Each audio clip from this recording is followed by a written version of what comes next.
Welcome everyone, मैं हूँ प्रतीक्षा। Guys, हम सभी लोगों ने एआई से रिलेटेड बहुत सारी मूवीज देखी है, लेकिन कैसा हो कि जब ये एआई अपने बहुत ज्यादा सुप्रीम लेवल पे चला जाए और सब कुछ इंसानों के खिलाफ करे, इंसानों को ही बंदी बना ले, जानवरों के जैसा बिहेव करे, जस्ट बिकॉज कि इंसानों ने एआई का बहुत ज्यादा इस्तेमाल किया और उसे अपने हर काम के लिए यूज किया, तो एआई भी बहुत ज्यादा स्मार्ट हो गया और इंसानों को ही जानवरों जैसे रखने लगा। कैसा होगा कि अगर इंसानों को बंद कर दिया जाए और रोबोट्स उनकी जान लेना चाहे? तो चलिए फिर बिना प्रतीक्षा कराए आज हम ऐसे ही एक सिटी की तरफ चलते हैं। मूवी की स्टार्टिंग में हमें रोबोट्स दिखाए जा रहे हैं। जैसे कि हम पेट्स को घुमाया करते हैं, वैसे ये रोबोट्स इंसानों को घुमाया कर रहे हैं, बिल्कुल पेट के जैसे ही। अब रोबोट्स इंसानों के घरों में रहने लगे हैं, A to Z सारे काम करने लगे हैं, खाना बनाने से लेके उनके हाउस हेल्प से लेकर सारी चीजें। हम यहाँ पे मेन कैरेक्टर को देखते हैं जिसका नाम एलिस था। उसके घर पे उसके कोई फ्रेंड मिलने के लिए आया था, साथ ही में उसका बेटा भी आया था। उसके घर पे जो फीमेल एआई रोबोट थी उसका नाम मोनिक था, जो काफी सारी चीजों को हर वक्त कैलकुलेट करती रहती थी कि आखिर सामने वाला इंसान उसके मालिक को क्या कहना चाहता है। यानी कि एलिस उसकी मालकिन थी, तो वो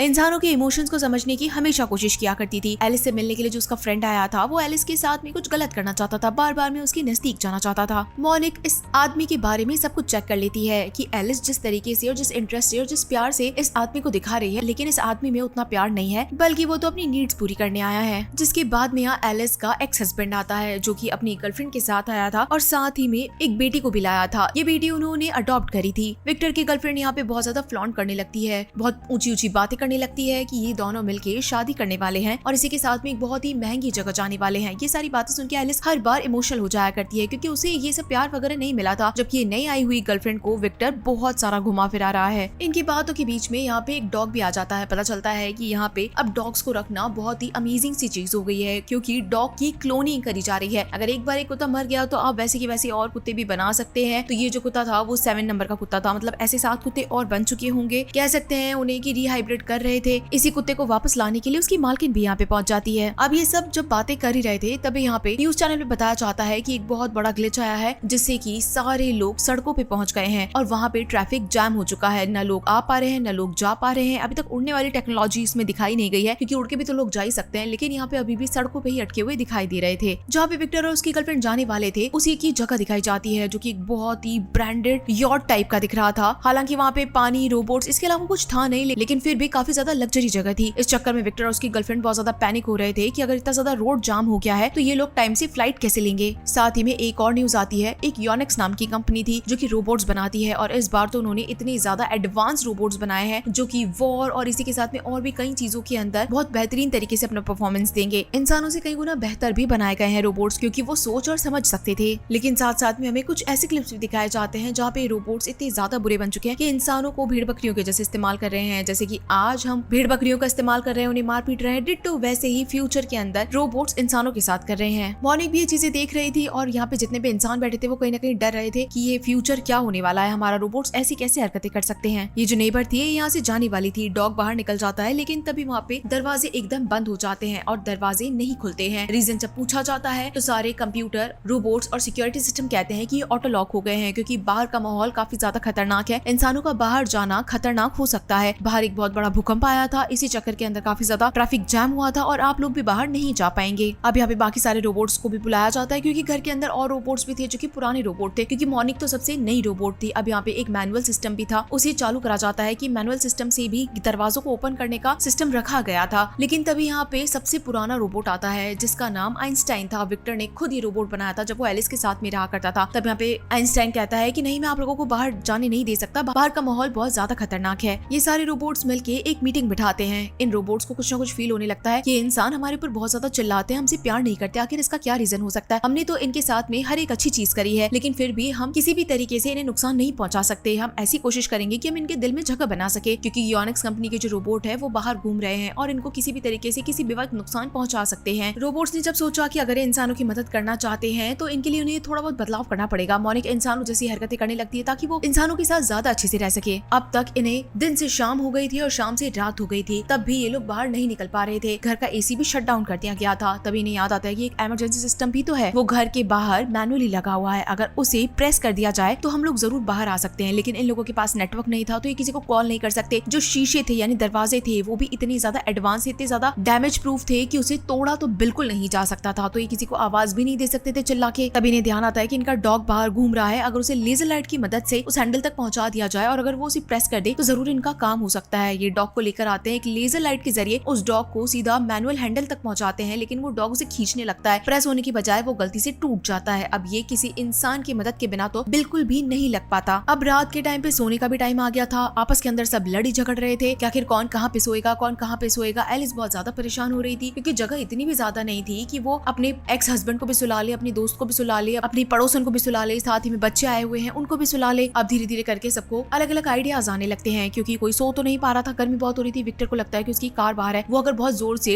इस कार को शीशे से टकरा देगा तो शीशा जरूर टूट जाएगा। लेकिन जैसे ही वो कार आगे आती है तभी इनका जो डॉग था वो बार बार में जंप करने लग जाता है। कार का बैलेंस एकदम बिगड़ जाता है और वो शीशे से टकराने की बजाय वहीं पे पलट जाती है, यानी कि इनका ये आइडिया भी फेल हो जाता है। अब सब एक साथ क्या ही करते, ये रोबोट्स बैठ के इन्हें काफी सारे ऑप्शंस देते हैं कि आप कोई गेम खेल सकते हैं, आप ये कर सकते हैं, आप वो कर सकते हैं, आप सोशल हो सकते हैं। लेकिन इन सब लोगों के दिमाग गर्म हो रहे थे क्योंकि एसी बंद था, हवा है नहीं घर के अंदर, तो इसीलिए सब एक साथ में बैठ के टीवी देखने लगते हैं। लेकिन टीवी पे तो और ज्यादा बेकार न्यूज आ रही थी क्योंकि इंसानों को तो केज के अंदर रखा जा रहा था और जितने भी रोबोट्स है वो बाहर इंसानों को पत्थर मार रहे थे, जैसे जू के जानवरों को मारते हैं सब लोग। साथ ही में बुल शो के अंदर भी बुल नहीं बल्कि इंसानों को लाया जा रहा है, उसे कोई इंसान नहीं बल्कि एक रोबोट खिला रहे हैं। यहाँ वाले इंसान तो मानो इन रोबोट्स के खिलाफ ही हो चुके थे कि आखिर ये एआई रोबोट्स कर क्या रहे हैं। अब यहाँ पे सारे इंसान मिलकर मॉनिक के ऊपर चढ़ जाते हैं, यानी कि रोबोट के ऊपर, कि तुम आखिर एसी ऑन क्यों नहीं कर रही हो, तुम्हें पता भी है कि हम लोग मर रहे हैं, अगर एसी ऑन नहीं करा तो हम बिना एसी के मर जाएंगे। तो मॉनिक कहती है कि उसके लिए गवर्नमेंट की परमिशन लेनी जरूरी है। तो ये लोग कहते हैं कि ठीक है तो फिर तुम लो ना, आखिर तुम्हें रखा किस लिए गया है। इसी वक्त यहाँ पे एक और रोबोट आता है जो कि इस पड़ोसन का रोबोट था। उसकी हालत थोड़ी सी खराब दिखाई दे रही थी क्योंकि वो एक एआई रोबोट था और एक होम रोबोट था, यानी कि कोई बाहर का रोबोट नहीं था। इसीलिए इन घर वाले रोबोट्स ने दरवाजा खोल दिया था और इस रोबोट को अंदर आने दिया। वो बताता है कि इनके घर पे योनिक्स कंपनी के रोबोट आए थे, उन्होंने इनके कुत्ते को भी मार दिया और साथ ही में इस रोबोट को भी डैमेज करने की कोशिश करी, बहुत ज्यादा नुकसान पहुंचाने की कोशिश करी। वो कैसे तैसे जान बचाता हुआ अपने मालिक के पास में पहुंच के आ गया। योनिक्स कंपनी के जो रोबोट है वो पुराने रोबोट्स को भी नुकसान पहुंचा रहे हैं, जिसके बाद इस रोबोट की इतनी ज्यादा हालत खराब थी कि वो नीचे गिर जाता है। ये पड़ोसन बहुत ज्यादा परेशान हो जाती है कि अरे एकदम से क्या हो गया इसे। बाकी सारे रोबोट्स आते हैं और उसे अपने साथ ले जाते हैं ताकि वो उसकी थोड़ी मदद कर सके, अगर वो खराब है तो उसे मरम्मत कर सके। ये सारे रोबोट्स मिलकर इस नए रोबोट से पूछते हैं कि आखिर ऐसा भी क्या करा है तुमने कि तुम्हारी ओनर तुमसे इतना ज्यादा प्यार करती है, हमारे तो नहीं करते, और इवन हमें तो कभी इमोशनली प्यार भी नहीं करा है। तब यहाँ पे रोबोट रिवील करता है कि मैं इंसानों वाले इमोशंस भी रखता हूँ और उन्हें भी समझने की कोशिश करता हूँ, इसलिए वो मुझसे बहुत ज्यादा प्यार करती है। वो और भी नई नई चीजें बताता है कि अगर तुम्हें इंसानों का दिल जीतना है तो तुम्हें उन्हें हंसाते रहना चाहिए। इसलिए ये जो बाकी सारे रोबोट्स हैं वो काफी सारे जोक्स और भी जो भी फनी चीजें होती है वो डाउनलोड कर लेते हैं, लेकिन इनकी टाइमिंग बिल्कुल गलत रहती है क्योंकि जिस वक्त एलिस और उसका नया वाला बॉयफ्रेंड कुछ कर रहे थे इसी वक्त ये रोबोट्स आके उसे जोक सुनाने लगते हैं। इस वक्त एलिस को बहुत ज्यादा गुस्सा आ जाता है क्योंकि ये बिल्कुल भी सही टाइम नहीं था। वो ऑलरेडी इतनी पैनिक थी, घर से बाहर नहीं जा सकते थे, वो अपने नए बॉयफ्रेंड के साथ टाइम बिताना चाहती थी और यहाँ पे उसके रोबोट्स आके उसे जोक सुना रहे हैं। इसी चक्कर के अंदर वो फ्रस्ट्रेट होकर जोर जोर से इवन रोने भी लग जाती है। विक्टर और उसकी जो गर्लफ्रेंड थी वो भी परेशान हो गए थे कि रोबोट्स इतने ज्यादा स्मार्ट बन गए हैं कि अब ये खुद के फैसले खुद ही ले रहे हैं, ये हमसे इवन पूछ भी नहीं रहे हैं। विक्टर और एलिस का जो बॉयफ्रेंड था वो दोनों आपस में बातचीत करने लगते हैं कि अगर हम लोगों ने कुछ जल्दी नहीं किया तो हम बहुत बुरी तरीके से यहाँ पे फंस जाएंगे। अगली सुबह सब प्लान करते हैं कि क्यों ना हम यहाँ पे आग लगाएं, झूठ मूठ की आग लगाएं, जिससे कि रोबोट्स इमरजेंसी के अंदर आके हमारे दरवाजे खोल देंगे और हम बाहर जा पाएंगे। लेकिन ये रोबोट्स भी बहुत स्मार्ट है, अगर उन्हें पता चल गया कि ये आग इन इंसानों ने मिलकर लगाई है तो वो ये गेट कभी भी नहीं खोलेंगे। इसलिए इस पड़ोसन के रोबोट को शामिल करना बहुत ज्यादा जरूरी हो गया था ताकि वो पीछे से आग लगा दे और बाकी सारे इंसानों पे शक ना जाए। अब यहाँ पे नेबर अपने रोबोट के पास जाती है, उसे रिक्वेस्ट करती है कि क्या तुम प्लीज हमारी मदद कर सकते हो। उसका रोबोट भी बहुत स्मार्ट था इसलिए वो अपने ओनर की भी मदद करता है। जब बाकी सारे इंसान ऊपर थे और रोबोट्स के आमने सामने थे तो वो चोरी छुपे जाके एक पेपर को जला देता है जिससे कि फायर अलार्म स्टार्ट हो जाता है। विक्टर की जो गर्लफ्रेंड आई थी उसने योनिक्स कंपनी को कैसे तैसे करके मैसेज भेज दिया था सेफ्टी के लिए कि वो एक घर के अंदर फंसे हुए हैं। इस बार जब अलार्म बजता है तो सारे लोगों को कैसे तैसे करके तो बाहर निकाल ही दिया जाता है, लेकिन जैसे यहाँ पे दरवाजा खुलता है तो योनिक्स कंपनी का जो एक रोबोट था वो इनके सामने आके खड़ा हो जाता है कि मुझे आप लोगों ने ही मैसेज भेजा है और मैं आप लोगों की सेफ्टी के लिए आया हूँ। पता चलता है कि ये रोबोट ने आके तो और ज्यादा सिस्टम खराब कर दिया था, वो बाहर किसी को जाने नहीं देता और सारे के सारे घर का कंट्रोल खुद ले लेता है। एक छोटा सा रोबोट था जो कि बहुत पुराना रोबोट था, वो योनिक्स को ऐसा करने के लिए मना करता है, लेकिन ये रोबोट आते ही उस छोटे से रोबोट को जान से मार देता है। इस बात से पूरे घर वाले डर जाते हैं कि ये रोबोट अच्छा तो बिल्कुल भी नहीं है। इस बात से विक्टर की बेटी को बहुत ज्यादा बुरा लगता है क्योंकि वो उसका सबसे पुराना रोबोट था। लेकिन तभी यहाँ पे एलिस अपने एक और पुराने रोबोट से मदद मांगती है, एक मिरर मंगवाती है और सोचती है कि अगर इस रोबोट को हम ही खत्म कर दे, इसकी लेजर लाइट इसी के ऊपर डाल के, तो फिर जरूर हम बच सकते हैं। एलिस ने बड़े दिमाग लगा के उस मिरर को इस रोबोट से निकलने वाले लेजर को इसी की आंख में रिफ्लेक्शन से डाल दिया। अब लेजर लाइट से इस रोबोट की आंखें तो खराब हो गई थी लेकिन फिर भी उसके सेंसेस काम कर रहे थे। इंसानों की गर्माहट से वो इंसानों को आराम से पहचान सकता था। अब इस रोबोट को भी गुस्सा आ गया था इसलिए वो हर जगह लेजर लाइट चलाने लगता है। इंसान इस वक्त तो नीचे बैठ गए थे और अपनी जान बचा रहे थे, लेकिन ये लेजर नाइट निकलना तो बहुत ज्यादा खराब बात हो गई थी। अब ये अभी भी बाहर नहीं निकल पा रहे थे, इसलिए एक जगह आके बैठ जाते हैं। काफी ज्यादा गर्मी हो रही थी, हीटनेस से ही बहुत ज्यादा परेशान हो रहे थे। मॉनिक जो कि इनकी ह्यूमन रोबोट थी, वो इयॉन को कहती है कि अगर तुमने एसी ऑन नहीं करे तो ये सारे के सारे इंसान मर जाएंगे, और क्या तुम यही करना चाहते हो? तब जाके इयॉन ने एसी ऑन कर दिया, लेकिन उसे टेम्परेचर मेंटेन करने की बजाय काफी ज्यादा ठंडे पे छोड़ दिया। इस चक्कर के अंदर यहाँ पे तो सबकी कुल्फी जम जाती है। और साथ ही में एसी ऑन उसने इतने आराम से नहीं किया था, बल्कि सारे के सारे इंसानों को अलग अलग जानवर बनने के लिए कहा। यही तो ये रोबोट चाहते थे, ताकि इंसानों को जानवरों का दर्द महसूस हो सके। अब हवा पानी के लिए तो ये सारे भी जानवर बन गए थे, अलग अलग जू के जानवरों के जैसा बिहेव करने लगे थे। विक्टर ने एक दिमाग लगाया कि अगर इनके टेम्परेचर को इन्हें छुपाना है तो सारे के सारे गीले कपड़ों को ठंडा कर दिया जाए, और अगर ये सब ठंडे कपड़ों को पहन लेंगे तो इनका टेम्परेचर बाहर नहीं दिखेगा। मॉर्निंग को कहकर उसने काफी सारे कपड़ों को गीला करवा दिया और उसके बाद में सुखवा दिया, जिससे कि सारे कपड़े एकदम बर्फ से जम गए। इयॉन अब देख तो सकता नहीं था, लेकिन बॉडी टेम्परेचर को जरूर मेजरमेंट कर सकता था। सबने ठंडे कपड़े पहन लिए और इनका प्लान सक्सेसफुल हो गया। इयॉन इन्हें नहीं देख पा रहा था और सबने मिलकर एक साथ में इस रोबोट के ऊपर अटैक कर दिया। लेकिन तभी यहाँ पे एलिस का मास्क उतर जाता है और ये रोबोट उसे ऑलमोस्ट मारने ही वाला था, लेकिन तभी इनकी रोबोट मॉनिक इनके सामने आ जाती है और लेजर उसके अंदर घुस जाता है। इयॉन अब पूरे घर में वापस से लेजर से भयंकर वाला अटैक करने लगता है। अब जो बाकी के रोबोट्स थे वो समझदारी वाला काम करते हैं, वो इयॉन के पैर के अंदर कीले ठोक देते हैं ताकि वो जमीन के ऊपर चिपक जाए और इधर उधर न भागे। इन सब चीजों का आइडिया विक्टर का बेटा भी कर रहा था, एलिस के बॉयफ्रेंड का बेटा भी कर रहा था। तभी यहाँ पे विक्टर की बेटी आती है और इस इयॉन रोबोट के अंदर काफी सारे करंट को दौड़ा देती है, यानी कि करंट लगने से इस इयॉन रोबोट का पूरा सिस्टम खराब हो जाता है और वो ऑलमोस्ट जल के गिर जाता है। अब ऑलमोस्ट सारी चीजें नहीं ठीक लग रही थी, घर भी शायद खुल चुका था। मॉनिक का सर लेजर की वजह से खराब हो गया था, इसीलिए उसके ऊपर आइंस्टाइन को लगा दिया। हालांकि दिखने में बहुत ज्यादा भयानक लग रहा था, लेकिन अब मॉनिक को खुद को जिंदा रखना था और आइंस्टाइन तो अपना दिमाग चला ही रहा था। इयॉन जो रोबोट था उसके दिमाग से चिप निकाली जाती है और उसके बाद में घर के दरवाजों को मैनुअली खोल लिया जाता है। सब लोग बाहर आ जाते हैं, सबको बाहर आते ही बड़ा अच्छा लगता है। लेकिन तभी यहाँ पे एलिस का जो नया नया बॉयफ्रेंड बना था वो और उसका बेटा घर जा रहे थे गाड़ी से। विक्टर की गर्लफ्रेंड भी अब यहाँ पे नहीं रहना चाहती थी, वो इवन विक्टर को छोड़ना चाहती थी। इसी चक्कर में वो यहाँ से भागने वाली थी, लेकिन तभी पता चलता है कि एलिस, विक्टर और इनकी बेटी को घेर लिया जाता है। यहाँ पे काफी सारे इयॉन जैसे दिखने वाले रोबोट्स आ जाते हैं। अब ये चीज एलिस के नए बने हुए बॉयफ्रेंड के बेटे को पसंद नहीं आती है और वो डर के मारे नीचे कूद जाता है कि इस फैमिली को कुछ ना हो जाए। वो बचाने के लिए नीचे कूद जाता है। अब ये चारों एक साथ में थे और इनके ऊपर अटैक होने ही वाला था, लेकिन तभी यहाँ पे काफी सारे ड्रोन्स आते हैं जो कि इन रोबोट्स को मार देते हैं। पता चलता है कि यहाँ पे एक बहुत बड़ा ग्लिच आ गया था, इसी चक्कर में रोबोट्स बेकाबू हो गए थे, लेकिन अब हर चीज को कंट्रोल कर लिया गया है। विक्टर ने फाइनली अपनी फैमिली को एक्सेप्ट कर लिया था, क्योंकि उसकी नई गर्लफ्रेंड ने तो उसे धोखा दे दिया था। वो एलिस के साथ रहता है और इन लोगों के साथ इनकी गोद ली हुई बेटी तो थी ही, और साथ ही में वो जो लड़का था जो इतने टाइम से इन लोगों के साथ में था 2 दिन तक, वो भी यहीं पे रहने के बारे में सोचता है। फाइनली इनके रोबोट्स भी बिल्कुल ठीक हो गए थे और सारे लोग एक साथ में रहते हैं खुशी खुशी। इसी के साथ में गाइस ये बहुत अमेजिंग मूवी यहीं पे खत्म हो जाती है। आप सभी लोगों को ये मूवी कैसी लगी मुझे जरूर बताइएगा। तो चलिए फिर मिलते हैं आप सभी लोगों से अगली मूवी में, तब तक के लिए टाटा।